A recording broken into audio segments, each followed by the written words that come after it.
Salut tout le monde et bienvenue dans ce nouveau JT Foot. Ce soir, on a du lourd. Dante sort du silence à Nice, la bombe Xavi Laporta autour de Messi, Xabi Alonso a trouvé un nouveau club, le Real Madrid sans 7 joueurs face à City et Mourinho expulsé dans un classico portugais.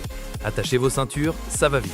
On commence dans le sud, à Nice, qui s'est pris une gifle monumentale à domicile, 0-4 face à Rennes. Et au-delà du résultat, c'est la réaction du capitaine Dante qui a tout retenu l'attention. Le vétéran de 42 ans, d'ordinaire mesuré dans ses prises de parole, n'a cette fois pas caché son inquiétude. Il est allé s'expliquer directement avec les supporters après le match, avant de lancer « Avec les supporters, on s'est dit la vérité, nous sommes dans une mission importante. Dans ce type de mission, il faut avoir de l'orgueil, plus d'agressivité et du courage. » Et il est allé encore plus loin en pointant des responsabilités plus larges. Cette saison, c'est compliqué, il faut qu'on prenne nos responsabilités, mais il y a beaucoup de gens qui sont fautifs, sans citer de nom. Mais le message est passé. À Lyon maintenant, une bonne nouvelle. Rémi Humbert, la révélation lyonnaise de ces dernières semaines, va signer son premier contrat professionnel avec l'OL. Selon RMC Sport, un accord de 3 ans avec une option d'1 année supplémentaire a été trouvé entre les deux parties.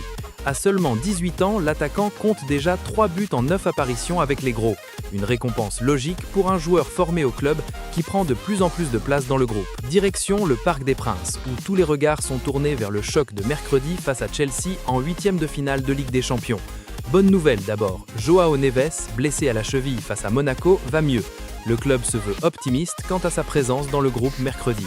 Un retour précieux. Avant la rencontre, Vitinha s'est livré dans un entretien à Canal+ et a notamment été interrogé sur le trio Messi, Neymar, Mbappé avec qui il a joué la saison 2022-2023. Sa réponse est cash. Vous ne pouvez pas vous permettre d'avoir 1, 2 ou 3 joueurs qui ne courent pas. Ils font partie des meilleurs de l'histoire, mais ce n'est pas toujours ce qu'il y a de mieux pour l'équipe. C'est ce qui fait la différence avec le PSG actuel. Les attaquants pressent, les latéraux marquent. Court, précis.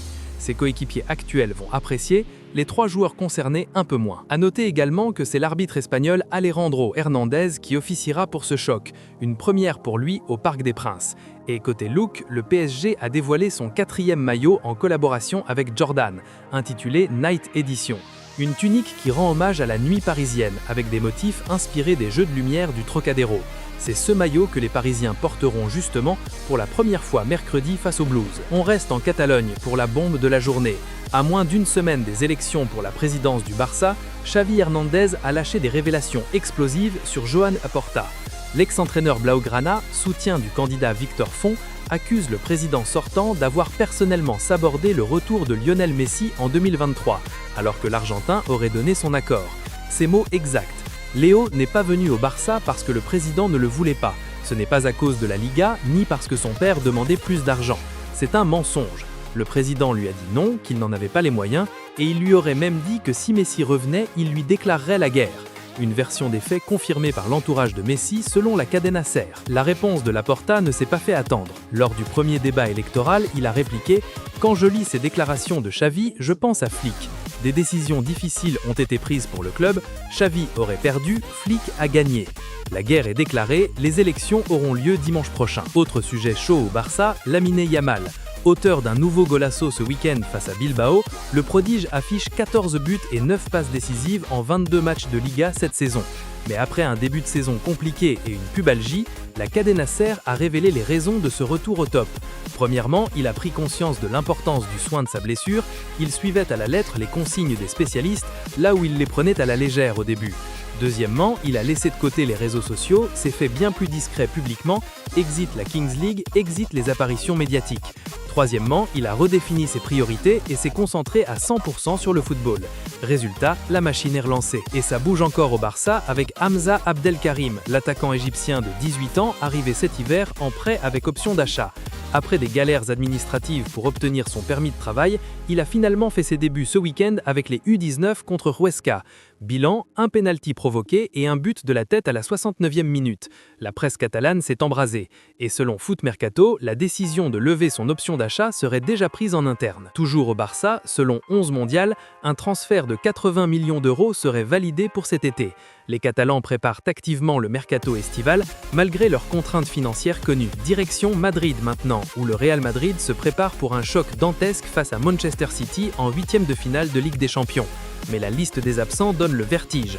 Mbappé, Bellingham, Militao, Alaba, Ceballos et Carreras. 7 joueurs indisponibles. Xabi Alonso, justement, remercié par le Real Madrid en janvier, il aurait trouvé son prochain club. Selon Mundo Deportivo, un accord verbal de principe aurait été conclu avec Liverpool pour un contrat de 3 ans avec une prise de fonction en juin. Tout dépend encore de l'avenir de Arne Slot, dont le sort sera lié au parcours des Reds en Ligue des Champions. Si Slot gagne la compétition, le dossier pourrait se compliquer. Dans le cas contraire, Liverpool a déjà ses plans. Et dans la course au futur poste d'entraîneur du Real Madrid, un nouveau candidat, Mauricio Pochettino. Selon une source proche du dossier, l'Argentin rêverait de prendre les commandes de la Casablanca la saison prochaine. Enfin, côté business, Florentino Pérez veut faire du maillot du Real Madrid le plus lucratif de l'histoire du football. Actuellement, entre Adidas, Emirates et HP sur les manches, le club génère environ 260 millions d'euros par an, devant United à 200 millions, le Barça à 183 millions et le PSG à 170 millions. Mais Florentino Pérez veut atteindre les 300 millions minimum. Des négociations sont en cours pour revoir tous ses contrats à la hausse. Un mot sur Antoine Griezmann qui s'est offert un nouveau cap historique en Espagne ce week-end. On attend des précisions sur le détail de ce record, mais l'Atlético peut être fier de son capitaine. En Liga portugaise, scène surréaliste lors du Classico Benfica-Porto. José Mourinho a été expulsé pendant le match. Après la rencontre, il a révélé la raison. L'adjoint de Francesco Farioli, Lucho González, l'aurait traité de traître à de nombreuses reprises tout au long du match. Mourinho n'a visiblement pas apprécié. Du Brésil maintenant pour l'image la plus folle de la journée. Lors du match Cruzeiro contre Atlético Mineiro, une bagarre générale a eu lieu et l'arbitre a sorti pas moins de 23 cartons rouges. 23 entre les joueurs des deux équipes et les remplaçants qui ont envahi le terrain. Le chaos total. Bonne nouvelle pour le Real Madrid malgré tout, Endrick a reçu son trophée de joueur du mois. Le jeune Brésilien continue de monter en puissance. Parabéns Endrick et Lionel Messi continuent d'écrire l'histoire. Le prodige argentin a inscrit son 899e but en carrière ce week-end avec Inter Miami face au DC United. Le 900e est donc imminent. Une barrière symbolique qui approche à grands pas. En Bundesliga, Wolfsburg a officialisé le retour de Dieter Hecking à la tête de l'équipe. Il retrouve les Loups après un premier passage entre 2013 et 2016. Sa mission, éviter une régulation historique alors que le club pointe à la 17e place à 4 points du premier non relégable. Gros rebondissement à l'Ajax Amsterdam. Oscar Garcia, nommé coach de l'équipe U23 seulement il y a un mois, vient d'être propulsé à la tête de l'équipe première. Il remplace Fred Grimm alors que l'Ajax végète à la 4e place d'Eredivisie, du jamais vu comme ascension. En Arabie Saoudite, le club Al Ahly, où évoluent notamment Franck Kessié, Riyad Mahrez et Edouard Mendy, a demandé à ses joueurs de relocaliser leur famille de Dubaï vers Jeddah pour mesure de précaution face aux tensions au Moyen-Orient. Des vols privés ont été organisés ces derniers jours avec l'appui du ministère des Sports saoudien. Voilà pour ce JT bien chargé. Dante en guerre à Nice, Xavi et Laporta qui s'affrontent avant les élections, Xabi Alonso vers Liverpool, le Real amoché avant City et Messi à un bout du 900e. Likez la vidéo si vous l'avez kiffé, abonnez-vous et on se retrouve demain pour la revue de presse.